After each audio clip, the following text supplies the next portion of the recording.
so that educators find out about those resources if they didn't know about the resources already. So we're hoping to get good content into EdZone, and we're also hoping that it's going to bring some visibility to those excellent resources. So University of Arizona is one. We also have a series of a podcast series on the topic of biology, also for K-12 in the podcast section. And we've been working with Cysphere. I don't know if you're familiar with them. We're going to be uploading some historical images from the University of UC Berkeley. So the Bancroft Library, we're going to be uploading them in EdZone. We're also talking to UCTV to put some of their videos in the video section. And hopefully soon we'll have a good collection of resources from content providers, hoping to make educators aware of those resources. So those content partners really are helping to see the content. We launched the tool, and we need to make sure that we're marketing it and getting people to put their own content, but we also want to try to get people to come to EdZone in other ways, because maybe this is a great way through our content partners. We feel it's a great way to get people to learn about, hey, we got some images from Phoenix Mars mission, and they can go to EdZone and learn about the content. And then with our content partners, it's beneficial to them because within EdZone, we're kind of marketing them as well. So right from EdZone, they would be able to go to the University of Arizona website related to the Phoenix Mars mission. The content partners, the vision really isn't to just replicate content that they already have, but it's to say to University of California or other universities or museums, you know what, if you have 500 or 5,000 digital assets in your site, what are the 50 to 100 that you think are most relevant to K-12 that we can highlight? If we do that, the thought being if we can be an aggregator of a sampling of content from a variety of sources, not only does this become a resource, a powerful resource in and of itself, but then it has those links back to all that other content. And it's working quite well. I think it's hard work. It's not easy to build those kinds of relationships with people. A lot of issues to And here's an example of an album. So this is the album for the University of Arizona Phoenix Mars mission. And you can see that it has that image. It has some documents that correlate to that. So, this is a way for a teacher to be able to maybe, that might be doing a lesson on Mars, you can just give this URL to the students. And this is for collection of content. And so it makes it easy for students to. But that's also a good example of how a teacher can use that to create an album. If I'm a teacher teaching Spanish 2, for example, in high school, I might have some video segments, some photos, some written documents, some PowerPoint presentations, whatever. I can put all of that information together and have a single album from our Spanish 2 class that my students can go to, my parents can go to, that facilitates the interaction around those content pieces.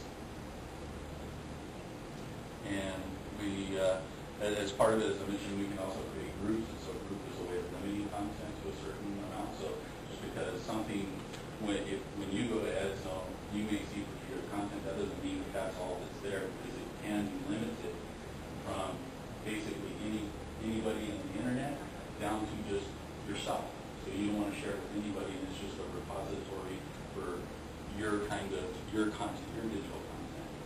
So we have 4 different levels between everybody to just yourself who can see that content. And I think that is all I have. Does anybody have any questions I can answer?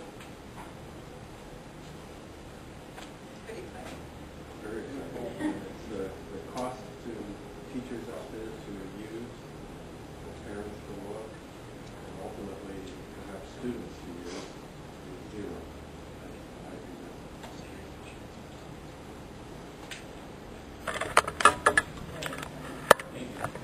Thank you.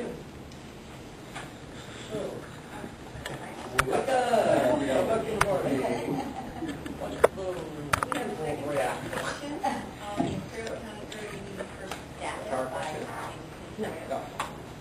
I'm going to be brief. I wasn't. I'm just not going to do a long.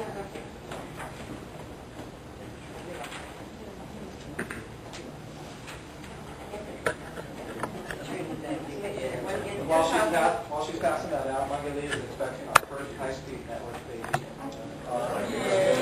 Congratulations. So you can be delivered on the internet? It's going to become a mascot. Video of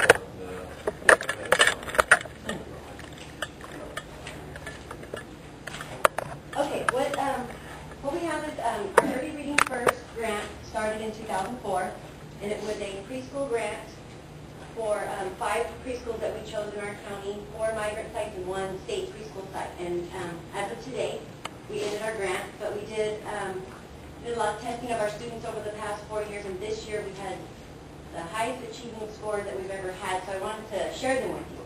So if you go to the second page, these are 4-year-olds that we tested, and the blue are their pre-scores, and the orange are their post-scores. And let me just give you an idea of what we tested them on.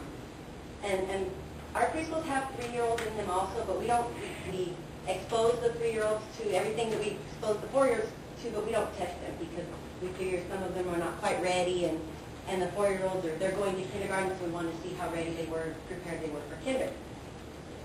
So as you can see, for example, name writing, 32% of them pre was mid-September. And then beginning of June, 73% of them could completely write their name.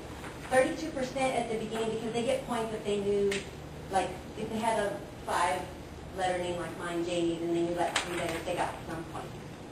And upper and lower case recognition, that's just identifying the letters.